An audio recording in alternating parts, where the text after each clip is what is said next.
spotlight at nagmula po sa Mongolia. Isang nakakainis na babae. Nainis si Elberel sa panahon ng COVID-19 lockdown. Nag-aral siya sa Tusgar School. Ang mga isang 7-day Adventist sa paaralan sa Mongolia. At isa ito sa unang pumasok sa mga online na klase. Hindi siya naaliw na nakaupo sa harap ng computer araw-araw. Habang nagtatawanan at nagsasaya ang mga batang pumapasok sa publikong paaralan, tinatanong niya ang kanyang ina kung maaari siya lumipat sa publikong paaralan. Sinabi ng kanyang ina na wala siyang pakialam, ngunit sinabi ng kanyang tatay na hindi.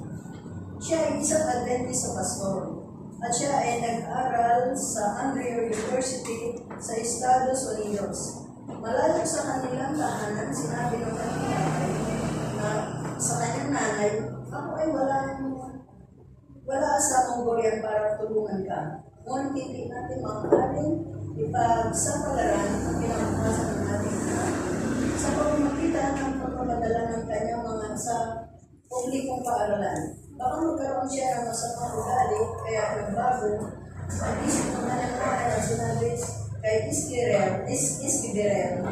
Elberel na kailangan niyang manatili sa paaralan ng Adventist. Si Elberel, gayong paman ay hindi sumuko. Tinanong niya ang kanyang tatay. Sa susunod kaya na taon, hindi ba na nagpatinag ang kanyang tatay nang makitang walang silbi ang pumilit, hindi nagsalita si Elberel. Ngunit pagkatapos ay lumipat din ang mga publikong paaralan sa mga online klase.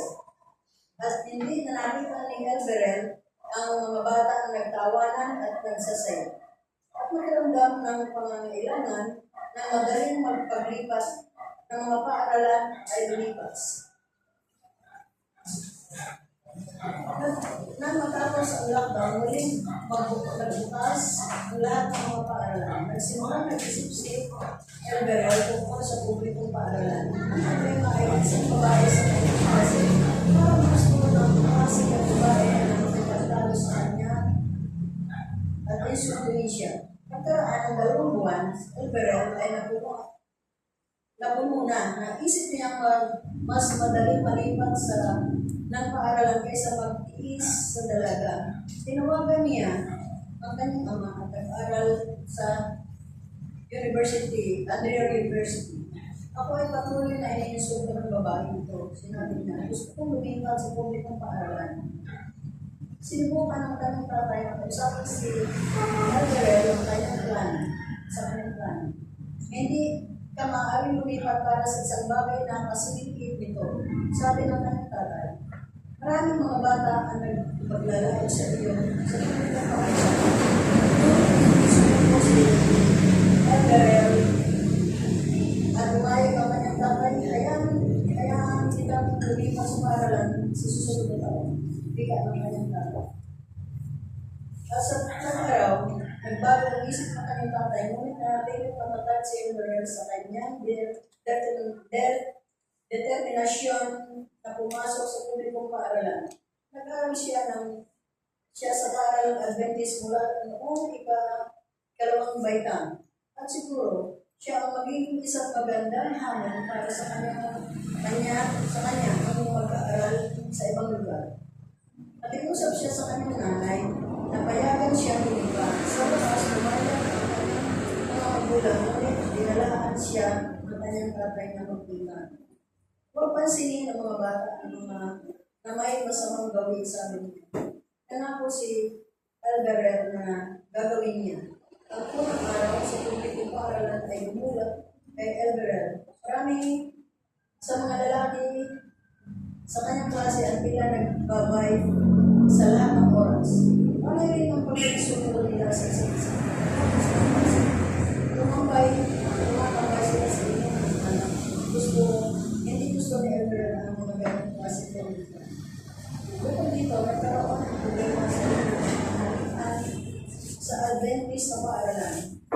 At ang mga bata ay tumatanggap ng vegetarian na pangkatilan sa cafeteria araw-araw. Ngunit ang publikong paaralan ay walang cafeteria. Kailangan elderel na maghanap ng mabibilihan ng pagkain sa kanila. Paglipas sa mga araw, dapat tanto ang elderel na mayroon siya sa siyang isang pagkain. Laging mahirap ang gawain sa pagkaraan ng isang buwan. Napuno na si elderel napagtanto niya na nasa kanya narinig. Napagtanto niya na asana nakinig siya sa kanyang tatay. Pero nahiya siyang aminin na nagkamali siya. Nanalangin siya sa Diyos ko. Diyos ko, ano ang dapat kong gawin? Dapat ba akong mananatili sa publikong paaralan? Kung saan napag-iwan sa influensya at walang natutunan bago? O dapat ba akong bumalik sa paaralan ng Adventist at kailangan kong maharapin ang babaeng ito? Kinabukasan, tinanong sa kanya ng kanyang nanay, si Elder tungkol sa kanyang mga klase. Nang marinig ng kanyang nanay na wala siyang natutunan bago, nagtanong siya, gusto mo bang bumalik sa paaralan ng Adventist? Ang tanong ng paraan na parang musika sa pandinig ni Elder. Naramdaman niyang sinagot ng Diyos ang kanyang panalangin. Oo, sabi niya, gusto kong bumalik. Nang marinig ng kanyang tatay, ang balita, natuwa siya. Hindi pa huli ang lahat. Sabi niya, maaari ka pa rin bumalik.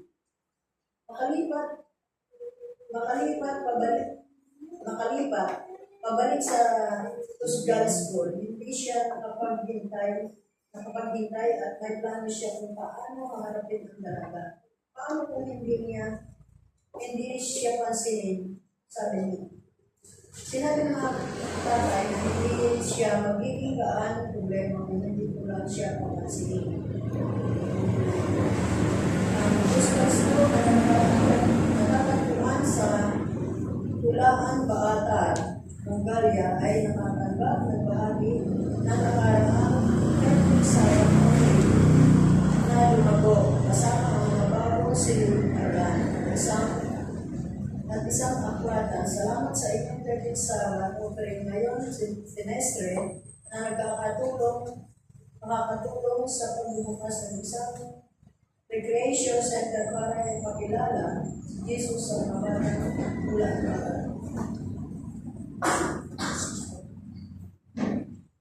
nga po, binigyan po ng aral ito kasi hindi po siya nagayin sa kanyang magulang. Nagkamali po siya ng pasya. Nakahalubin siya sa school, sa public school, na puno ng problema o gulo na hindi naman na dapat halubin mo kasi po galing na siya sa Adventist Church, Adventist School. So, natuwa naman ng magulang nanalangin siya, hindi naman ang Panginoon Diyos ng kanyang nahihingan. Bagaman hindi niya sinasabi sa magulang niya, hindi nagkaroon sa kanya. At yung pong mga magulang na niya na nagpusa na nagsabi na bumalik sa dating school mo para wala ka ng malaking problema. Ganyan lang po mga kapatid at ating patients. Salamat po sa ating pagkita sa bulan. Samantalang po, bago tayo lumako sa ating pag-repaso na leksyon, ating pong kamayan at i-welcome ang mga isa. At isa na po lahat. Ating lahat. Hindi na kalimutan. Ang ating pong lesson study ay isinin po natin kay Pastor para tayo pamuna. Salamat po.